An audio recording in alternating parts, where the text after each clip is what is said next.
दोस्तों, अगर कोई आपकी ज़मीन, मकान, प्लॉट या फिर किसी भी प्रॉपर्टी पर अवैध रूप से कब्जा कर लेता है, तो आपके पास वे कौन से पेपर्स, कौन से डॉक्यूमेंट होना ज़रूरी है जिससे आप प्रॉपर्टी पर अपना मालिकाना हक साबित कर सकें। नमस्कार दोस्तों, मैं हूं आपका एडवोकेट विवेक पांडे और आप देख रहे हैं आपका अपना चैनल लीगल पोजर। दोस्तों, अगर आप चैनल पर नए हैं तो चैनल को सब्सक्राइब करके वीडियो को एक लाइक कर दीजिए ताकि ऐसी ही जानकारियां हम आप तक आगे भी ला सकें। दोस्तों, अगर कोई ज़मीन जिस पर कोई व्यक्ति बगैर किसी लीगल राइट के कब्जा कर लेता है या फिर कोई मकान है जिसे आपने किराए पर दे रखा है, दोस्तों आमतौर पर देखने को मिलता है कि जो लोग जागरूक हैं अपने मकान को किराए पर देने से पहले उसका एग्रीमेंट बनवा लेते हैं। पर अगर आपने किसी ऐसे व्यक्ति पर विश्वास करके जो आपकी जान पहचान का है या फिर जिसे आप एक विश्वास पात्र, एक अच्छा आदमी समझते हैं, आपके कोई जान पहचान का आदमी है,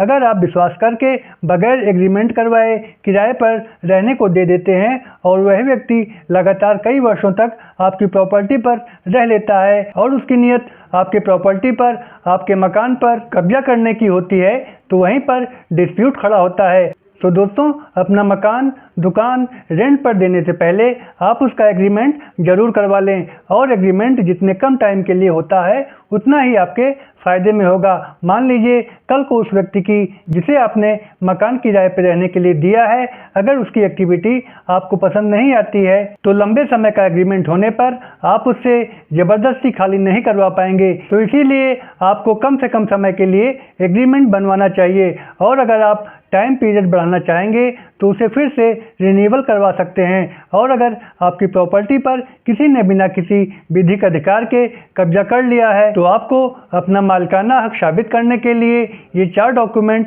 कंपलसरी होने चाहिए जिससे आप कोर्ट कचहरी या शासन प्रशासन के सामने उस पर अपना मालिकाना हक साबित कर सकें। इसमें पहला है दोस्तों कि अगर प्रॉपर्टी सेल्फ एक्वायर्ड है, यानी स्वयं आपने खरीदी है, स्वयं आपकी बनवाई गई है, और अगर सेल डीड या बैनामे का पेपर है तो आपके पास ज़रूर होना चाहिए। इसके अलावा दोस्तों, अगर आपको प्रॉपर्टी पैतृक रूप से मिली है या एंसेस्ट्रल प्रॉपर्टी है तो भी अगर आपके दादा परदादा ने ज़मीन खरीदी थी तो उसकी सेल डीड और उसकी खतौनी भी आपके पास होनी चाहिए जिससे ये साबित हो सके कि ज़मीन प्रॉपर चैनल से कैसे आपके नाम आई है और आप कैसे उस पर अपना मालिकाना हक साबित कर रहे हैं। अगर आपको ये प्रॉपर्टी वसीयत के माध्यम से या दान पत्र या फिर गिफ्ट डीड के माध्यम से मिली है तो ये वसीयत, दान पत्र और गिफ्ट डीड रजिस्टर्ड होनी चाहिए और ये सारे ऐसे डॉक्यूमेंट हैं जिससे आप न्यायालय में ये साबित कर सकते हैं कि प्रॉपर्टी आपकी है,